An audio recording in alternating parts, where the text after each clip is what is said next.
Hi, welcome again to another edition of the Carpenter Shop. We're here on our new set. We're talking about things that have to do with you growing up a little bit in your journey of faith.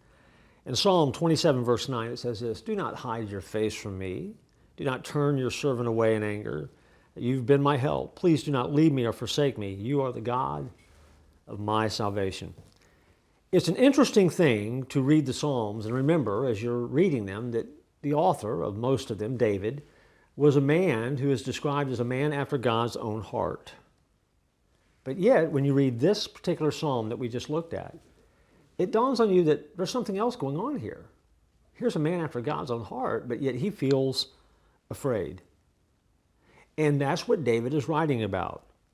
See, David had those moments just like all of us when he were faced with circumstances and faced with situations that seemed to be bigger than we are. And sometimes they get a little bit bigger than God in our life for just a short time. This is David's cry out to God to make sure that God stays in focus and to make sure that God is always bigger than his biggest problem. David knew God would never desert him. God had not deserted him through the course of his life.